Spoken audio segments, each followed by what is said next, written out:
Let me ask you this, because we were talking about this when we were talking about the Civil War, and I wanted to touch on it a little bit more, because some of the things that people believe they know also aren't so. Sure. For example, the Southern strategy. Right. Because I know Abraham Lincoln, Republican, that's the party that freed the slaves, but at some point it switched. And you were kind of going, they always point to Strom Thurmond. Yeah, sure. I'd like you to kind of reiterate that point, because I think it's something that a lot of people miss. Yeah, the thought that, well, the Republicans dominate the South today, but they're the old Democrats. They're the ones that were the racists, and they just got over into the Republican Party to get elected.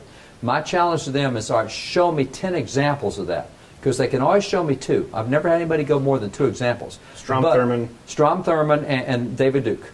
And that's pretty much as far as it goes. Well, and really, when you look at the thousands of people since, if we go back to the Civil War, who has switched, you probably come up with a couple hundred, but now we're talking about out of tens of thousands. Right. And see, that's the deal. Because if we go back to the 60s in the South, when it was called the solid Democrat South, all right, every 2 years you have an election. I'm going to say there's at least 1,000. In Texas, there's about 10,000 people elected every 2 years, because we have 254 counties, about 27 people in each county. Right. Then you have local school boards, mayor, city council. So we're going to say, at a minimum, there's 1,000 people every 2-year election, and you've got 11 southern states, part of the Confederacy. So let's say that at that point in time you have 11,000 people you can elect every 2 years, and we've been doing this 50 years, which is 25 elections. So now we're looking at 250,000 people we've elected in the South.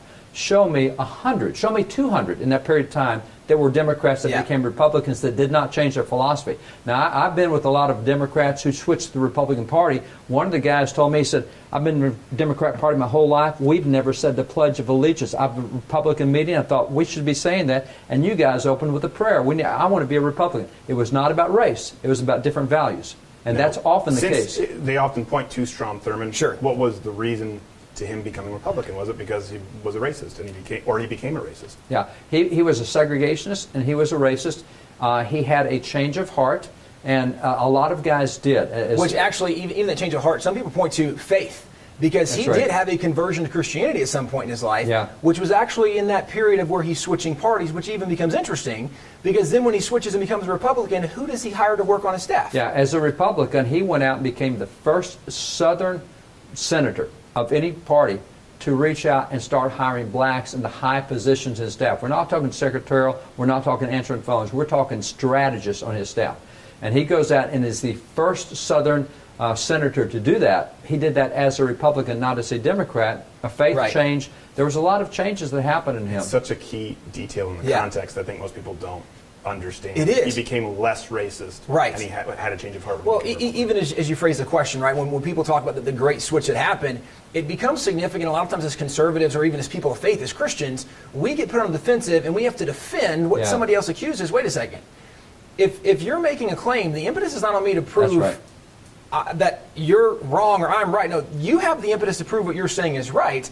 And this is where sometimes I think we're not as strategic as we should be and say, now, wait a second.